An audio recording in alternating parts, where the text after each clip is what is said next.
Shoulder season is the best season for travel. For us, that means heading for the hills and valleys of the Eastern Sierra. There, we have tons of options no matter the weather. If it's too hot, we go high, and if it's too cold, we go low. Owens Valley sits on the western edge of the Great Basin. At the southern end is Owens Lake at 3,500 feet. As you drive north to Bishop, US 395 takes you past Mount Whitney, the highest mountain in the continental U.S. at 14,500 feet, which is now 5 feet higher than the first time I hiked it in 1972. Bishop is at the northern end of the valley at 4,150 feet.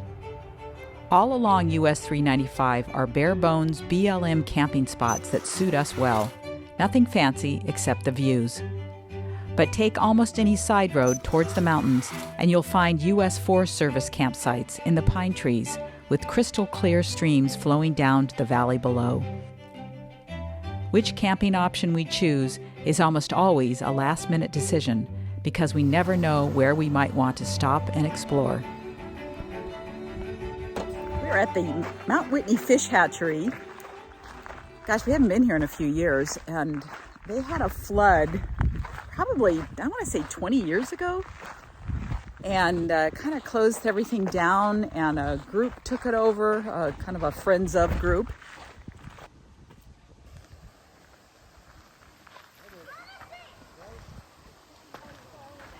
And at the very end of the road, there used to be a campground. It also closed after the flood and hasn't opened since. I think it was called, I want to say it was called Oak Creek, but I can't remember.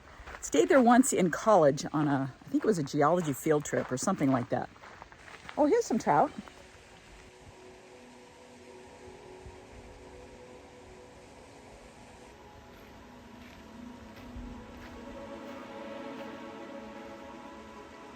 There you go.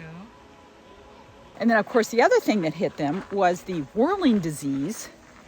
Some kind of a disease called the whirling disease, and that destroyed a bunch of them. Oh yeah, see, they used to see those concrete areas over there. That's where they used to raise the fish. And it's all gone. They have a picture of what it used to look like. But you gotta love the building. It's just gorgeous. Make a great house, wouldn't it? The Mount Whitney Fish Hatchery was one of the first hatcheries built in the western U.S. Construction began in 1916 and finished in 1917. It had a yearly capacity of 2 million fry. Look at that. The first eggs were collected at nearby Ray Lakes and transported via mule team. Golden trout eggs, which is California's official state fish, were collected from Cottonwood Lakes just south of Mount Whitney. In 2007, a fire burned the nearby drainage, setting the stage for a massive debris flow in 2008 that killed all the rainbow trout, destroyed buildings, and buried the fish rearing ponds. The budget for the Tudor-style building was approximately $60,000. The 2 to 3 foot thick walls are constructed of granite quarried a quarter mile from the site. In 1996, the Department of Fish and Game scheduled closure of the facility, but due to community opposition, a plan was developed to place stewardship in the hands of a nonprofit, the Friends of Mount Whitney Fish Hatchery. They now operate an interpretive center, gift shops, and host community events. So if the gift shop is open, you can buy fish food in there, and they have done such a terrific job of fixing everything up. Oh, here come the ducks.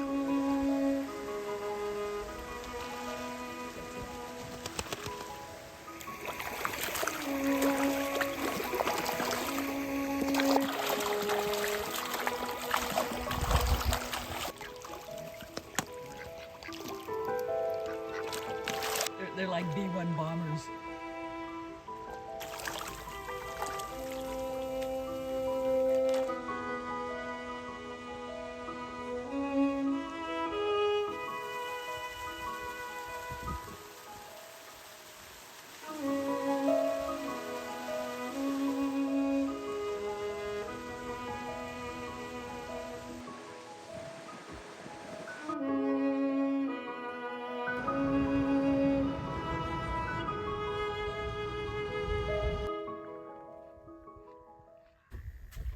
Okay, we found the perfect spot here at Goodale Creek Campground. And we're going to go find the creek because the camp host said it's just right up here. And we're going to enjoy this beautiful, almost fall afternoon in the Owens Valley. And it's only 82 degrees. And here is the view outside our window. Beautiful red cinder cone right here. And this lava field, which comes right up to the campground. And there's this hot lava right here. Very few trees at this campground, but we got one because the only other people here. There's an abandoned RV, the host told us. They're gonna tow it out of here not too long. And there's one other person way down at the bottom, and then the camp host, who says he's gonna be the camp host here until he dies. He loves it. I found the opening. Here it is. Oh yeah. Oh, look at the fish. There's a trout in there. Wasn't that long ago this was ice.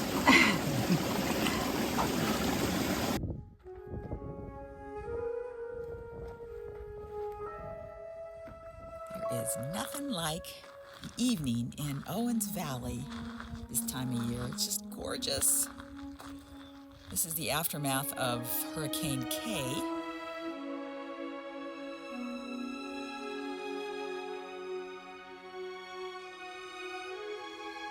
Time to open up the back door so we can sleep with the doors open. The van life, right? Back doors open, looking up at the mountains. This is perfect camping. No smoke, no light pollution, no noise, nobody here. It's just awesome, and it's just perfect weather too.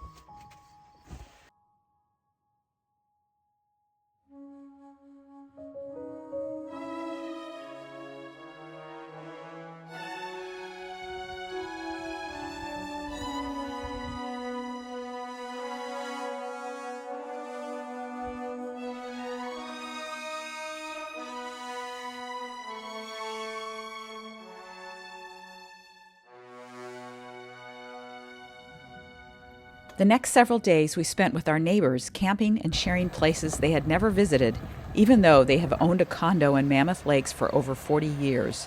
That's the beauty of van life. Spontaneity and discovery are always within our reach. This campground's called Four Jeffries, even though there are only 3 Jeffries left. One of them got hit by lightning and kind of fell and probably topped another one. But they're huge Jeffries, and there are over 100 sites here.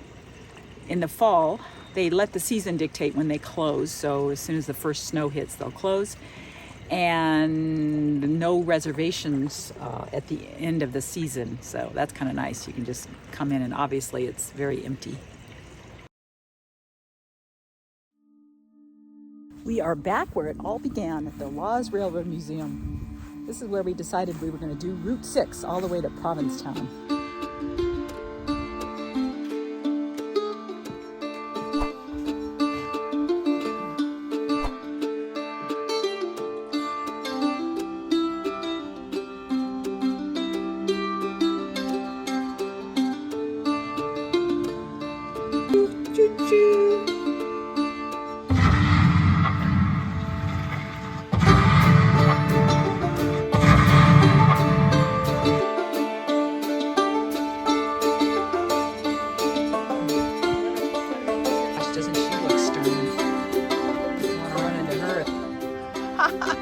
Hot bath is 10 cents and clean water is extra.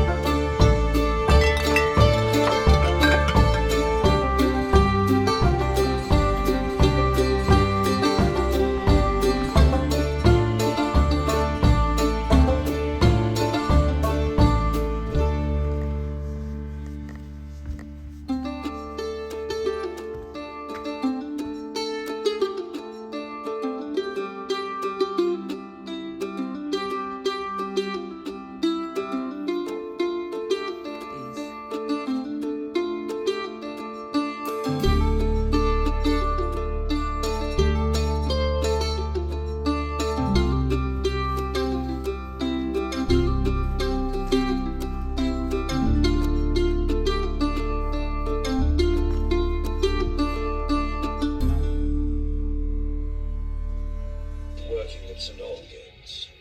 Nothing. I like it. But aren't you looking for another job? No, I'm not. Who told you that?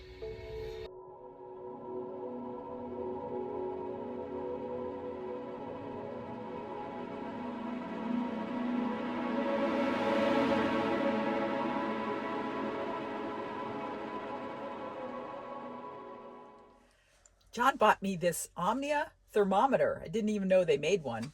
So I'm going to give that a try on this breakfast casserole that I'm making. I don't know, does it go in one of these holes? I guess it does. So it goes in the Omnia, one of the holes of the Omnia oven, I guess. Take that off. And then put this in there. Okey-dokey. Oops. So we'll cut to the finish. Wait, it's coming. It's coming. Here we go. There we go. There we go. Okay. All right. Now I've got a badge. Now back to the cowboy music. Yes. Just above 350, and let's see what we can see the flame looks like down here. It's pretty high.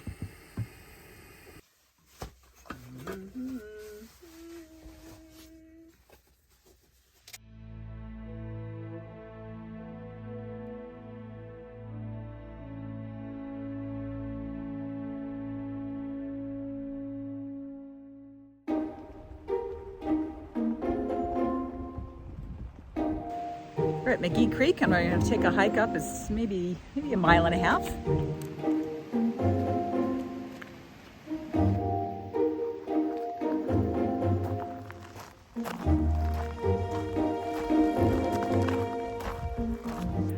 Smoke from the mosquito fire has moved into the Owens Valley, and it's not too bad up here.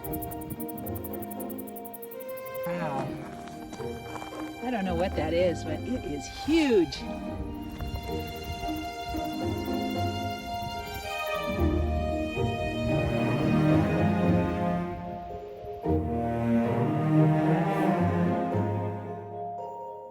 John says it's 0.9 miles to here. Let's keep going. The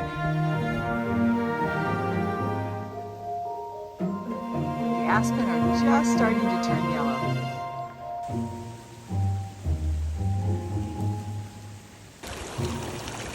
How did we get up there? Surrounded by water.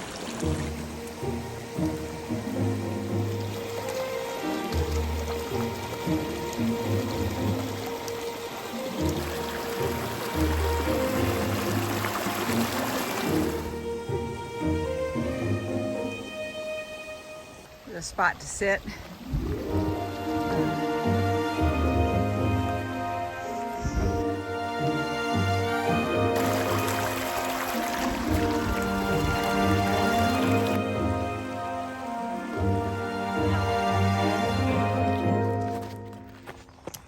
John says we've gone 2.65 miles. We're going to turn around. And he's off.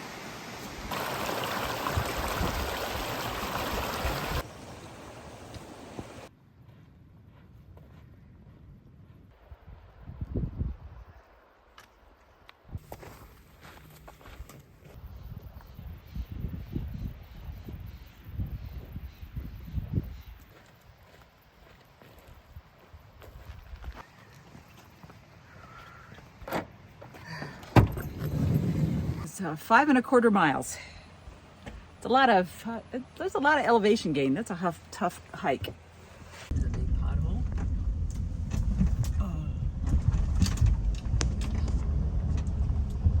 About 1.5 lanes, maybe 1.25. After our friends headed back home, we spent a few days hiking, and then we were off to the Grand Canyon. We had been invited by work campers that come for a visit and joined them at a condor release. But that will be next week. For now, we thought we'd spend a few days exploring on our own. Summer floods in Death Valley had closed some of our driving options, so we decided to head over the White Mountains via State Route 168. You pass by the location of the historic Westgard Pass toll house. This section of the road was built in 1873 to provide access to Camp Independence in the valley. Tolls were collected until 1900. At one point, the highway becomes only wide enough for a single car, so be careful. One-lane road. You hope that people coming through see it.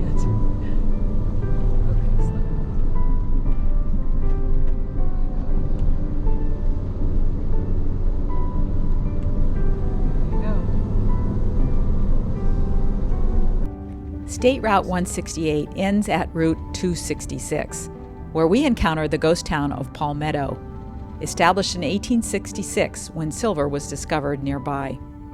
It got its name because the prospectors who discovered the ore mistook Joshua trees as related to palmetto trees native to their home state of South Carolina.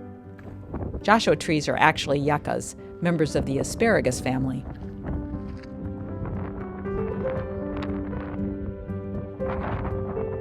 Windy.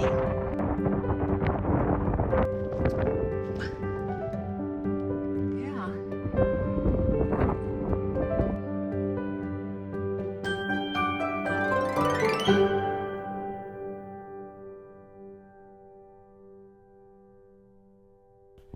The Area 51 Alien Brothel and Travel Center sits proudly alongside US 95 in Nye County, Nevada. There's the Alien Brothel. That's what you get out here on 95 in Nevada. It's only aliens, though, so it's okay. We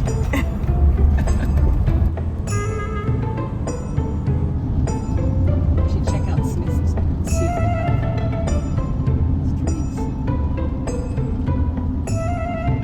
We're in Pahrump, Nevada, and we are looking to stay at a casino parking lot tonight. We actually stayed here like 4 years ago. It was the first time we'd ever done any kind of parking lot camping, and it worked out. We were on our way to Death Valley at the time, and now we're on our way to the Grand Canyon. So this was kind of one of the only options that looked okay. It is a bit warm though. It was 89 when we pulled in. We parked next to a park in shade for a couple hours. Now the sun has gone down, and hopefully we can get some sleep tonight.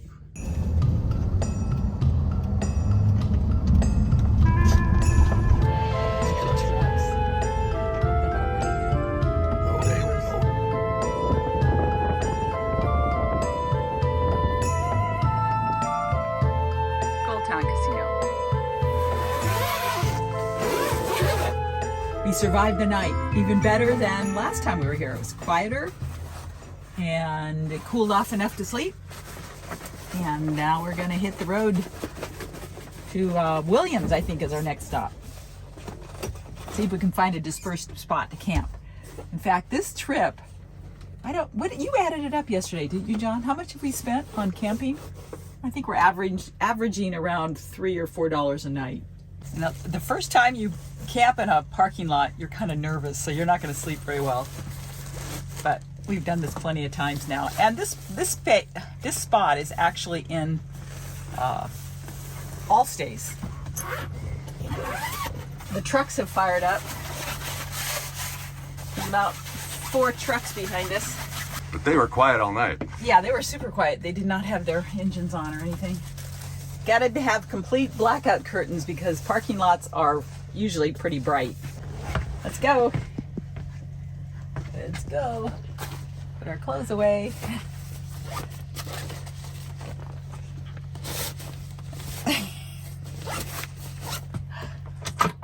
You're funny. Retract.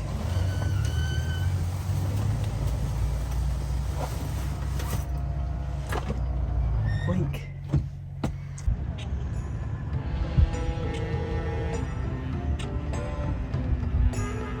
Did you know that Smith's is part of Kroger? No. Yeah, so I could use my Kroger card.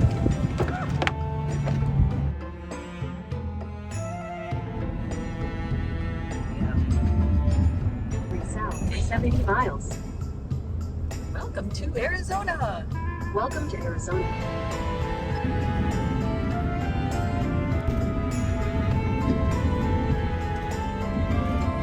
Store 66. So Goodman. birthplace of historic 66. I did not know that. Interesting. Oh joy. I hate it when this happens. Takes forever to put back. Somebody told me I should use the blue towels, those shop towels, because they kind of stick together. I've had them unroll too, especially in the desert. It gets dried out. But I'm not going to use shop towels. 2 hours later. It's hard to keep it straight on the roll. Hard to keep a straight face. I hope it fits back in the holder. It might be too fat now. It gained some weight. Or volume. Okay. There we go. Let's see if it fits in here now. Yeah. There we go. Here's my clip I forgot to put on. There. Ta-da! Now you can have lunch.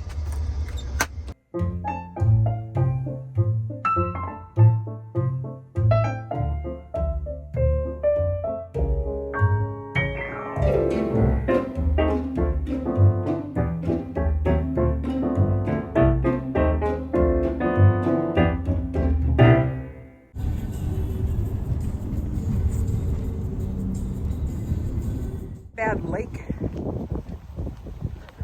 campground, National Forest, $13 with the senior. CDE.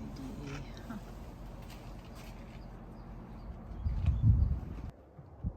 This is a lovely little campground. The wildflowers are amazing. I guess it's because of all the rain they got so late in the season. But there's no water because they're doing maintenance on the tanks. And I think there are actually water restrictions up at the canyon and the campgrounds up there. So we'll be sure to go up with a full tank.